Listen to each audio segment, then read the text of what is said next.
ഓ പത്രം അങ്ങോട്ട് മാറ്റി വെച്ചിട്ടേ ഒരു കാര്യം പറയാനുണ്ടായിരുന്നു. എന്താണാവോ? നമ്മളെ കഴിഞ്ഞ പ്രാവശ്യത്തെ പലചരക്കിന്റെ ലിസ്റ്റ് കൊടുത്തായിരുന്നല്ലോ. കൊടുത്തല്ലോ. എല്ലാ സാധനങ്ങളും ഞാൻ കിട്ടി. അപ്പൊ അതിന്റെ എത്ര ആയിന്നുള്ള ബില്ല് വന്നിട്ടുണ്ടേ. ഇതിന്റെ തൊട്ട് താഴെ ജെയിംസ് അച്ചായന്റെ ഗൂഗിൾ പേ നമ്പർ കൊടുത്തിട്ടുണ്ട്. അപ്പൊ ഈ മാസം മുതൽ അതിലങ്ങ് പൈസ അയച്ചാൽ മതി എന്ന് പറഞ്ഞു. ഓ അത് ശരി. അപ്പൊ ഗൂഗിൾ പേ ചെയ്താൽ മതി. ഓ ഇപ്പൊ അതല്ലേ എല്ലായിടത്തും ചെയ്യുന്നത്. അപ്പൊ അങ്ങനെ തന്നെ മതി എന്ന് പറഞ്ഞു. അയ്യോ ഇതെന്താടാ നീണ്ട കഥയോ? എന്തോ കൊച്ചമ്മ? മുഴുവൻ സാധനങ്ങളാണോ വാങ്ങിച്ചേ? ഇതെല്ലാം കിട്ടിയോ? എല്ലാം കിട്ടി. ഞാൻ എല്ലാം നോക്കി കൊച്ചമ്മ. കിട്ടി. എല്ലാം കൂടെ എത്ര തയ്യാറട്ടെ? എത്ര? 22,352. 22,352 നീ നോക്ക്. ഇത് ഏത് ബില്ലാ? നമ്മളെ ബില്ലാണോ? അല്ല ശരിയാണ് കൊച്ചമ്മ. നമ്മളെ ഇവിടുത്തെ ബില്ല് തന്നെ 22,350 തന്നെ. എന്താടാ നീ പറയുന്നേ? നമ്മുടെ വീട്ടിലേക്ക് ഒരു ഇച്ചിരി സാധനം വാങ്ങിച്ച 22,352 രൂപ സാധനം. ഇപ്പൊ സാധനങ്ങൾക്കൊക്കെ വില കൂടിക്കൊണ്ടിരിക്കുകയല്ലേ. ചിലപ്പോ അത്ര ആവുമായിരിക്കും. പക്ഷെ ഒരു കാര്യം, നല്ല നമ്പർ 1 ക്വാളിറ്റിയാണ് കൊച്ചമ്മ. ക്വാളിറ്റി ഉള്ള സാധനങ്ങളാണ് ജെയിംസ് അച്ചായന്റെ കടയിൽ നിന്ന് കിട്ടുന്നത്. ക്വാളിറ്റി ഒക്കെ സമ്മതിച്ചിട്ടുണ്ടോ?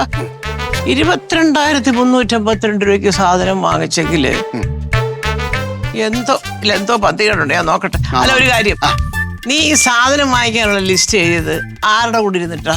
അല്ല കൊച്ചമ്മ, ഞാൻ സാധാരണ അടുക്കളയിലുള്ള ലിസ്റ്റ് ഞാൻ മാത്രമാണ് ഇരുന്നത്. അത് കഴിഞ്ഞിട്ട് നമ്മുടെ സുരഭി ഒരു ലിസ്റ്റ് കൊണ്ട് തരും. പിന്നെ അതും കഴിഞ്ഞിട്ട് ലക്ഷ്മി കുഞ്ഞ് ഒരു ലിസ്റ്റ് കൊണ്ട് തരും. ഈ 3 ലിസ്റ്റും കൂടെ ചേർത്തിട്ട് ഞാൻ ഒരു ലിസ്റ്റ് ഉണ്ടാക്കും. അതാണ് അവിടെ കൊണ്ടുവന്ന് കൊടുക്കുന്നത്. അതെ അതെ. എല്ലാവരുടെയും കൂടെ ലിസ്റ്റ് നീ കൊണ്ട് കൊടുക്കും. കാശ് ഞാൻ ഗൂഗിൾ പേ ചെയ്യണം. അല്ല എത്ര? 22,352 അല്ലേ? ഒരു കാര്യം ചെയ്യും. ഇതെന്തുവാ ചെയ്യേണ്ടതെന്നുള്ളത് ഞാൻ തീരുമാനിക്കട്ടെ. ഒന്ന് നോക്കട്ടെ വിശദമായിട്ട്. കൊച്ചമ്മ എനിക്ക് അടുക്കളയിലും പോണം. അതെ. ഞാൻ ഇഡ്ഡലിക്കുള്ള മാവ് ഗ്രൈൻഡറിൽ ഇട്ടിട്ടാണ് അതെന്താ നോക്കാം. അപ്പൊ ഒരു കാര്യം ചെയ്യും. നീ ആ ഗ്രൈൻഡർ കിടക്കുന്ന നിന്റെ ഇപ്പോഴത്തെ അവസ്ഥ എന്തോ അതൊക്കെ ഒന്ന് പോയി നോക്കാം. ഞാനിതൊന്ന് വിശദമായിട്ട് നോക്കട്ടെ. കാരണം എനിക്ക് ഇത്രയും ബില്ല് അതിനെ കുറിച്ച് ചില സംശയങ്ങളുണ്ട്. എനിക്കും ഉണ്ടല്ലോ. അപ്പൊ അത് നമുക്ക് ചോദിക്കണം. വേണ്ട, രാവിലെ കാപ്പി കുടിക്കാൻ എല്ലാം കൂടെ മുമ്പിൽ വന്ന് നിരന്നിരിക്കുമല്ലോ. അതെ. അപ്പൊ ഞാൻ ചോദിക്കണം. അല്ല പോണ്ട. 22,352 പിടിച്ചോണ്ട് നെല്ല് പോണ അവിടുന്ന്. എവിടെങ്കിലും കേട്ടിട്ടുണ്ടോ ഒരു വീട്ടിൽ ഒരാഴ്ചത്തെ സാധനം വാങ്ങിക്കുമ്പോ 22,000 രൂപ എന്ന്? ഈ ലോകത്ത് ഇവിടെ മാത്രമേ കാണൂ.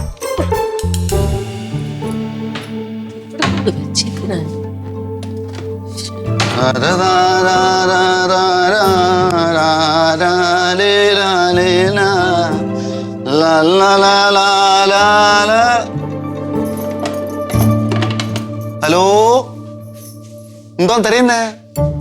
ആ ഗ്രീൻ ടീ ബാഗ് എവിടെ മുത്തോണ്ണ? ആരത്തി? ഗ്രീൻ ടീ ആർക്ക് അറിഞ്ഞാലേ കണ്ടുപിടിച്ചു തരുവുള്ളൂ. എവിടാ?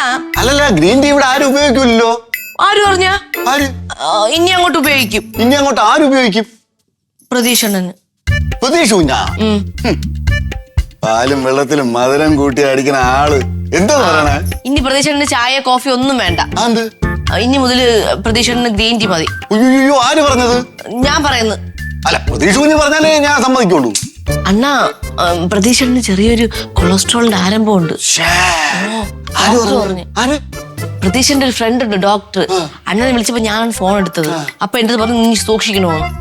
ഓ, ആര് സൂക്ഷിക്കണോന്ന്? പ്രതീക്ഷ സൂക്ഷിക്കണോ? ഓ, അയ്യോ.